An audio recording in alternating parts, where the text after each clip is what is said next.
কাব্যে ট্রাফিকের ক্যাকাফোনির বিশেষ আবেদন থাকলেও তিলোত্তমা ঢাকার বাস্তবতা বলছে এখানে শব্দ দূষণ রূপ নিয়েছে শব্দ সন্ত্রাসে, যার প্রধানতম কারণ ছোট বড় প্রাইভেট কিংবা পাবলিক যানবাহনের অযাচিত হর্ন।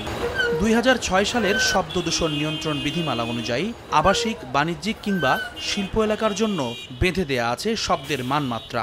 এর পাশাপাশি শিক্ষা প্রতিষ্ঠান, পাঠাগার, হাসপাতাল সহ বিভিন্ন প্রতিষ্ঠানকে চিহ্নিত করা হয়েছে নীরব এলাকা হিসেবে। ঢাকার শব্দ দূষণ নিয়ন্ত্রণে সচিবালয়, আগারগাঁও ও সম্প্রতি বিমানবন্দর এলাকাকে নীরব এলাকা ঘোষণা করেছে সরকার।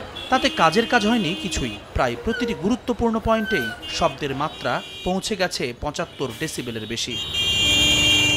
পথে চলতে প্রতিনিয়ত কানের ওপর এই অত্যাচারে নাজেহাল ট্রাফিকের দায়িত্ব পালনকারী পুলিশ, খুদে শিক্ষার্থী আর পথচারীরাও। এটা আসলে শুধু পলিউশনের ভিতর আসলে সীমাবদ্ধ নেই, এটার খুবই বাজে অবস্থা হয়ে গেছে।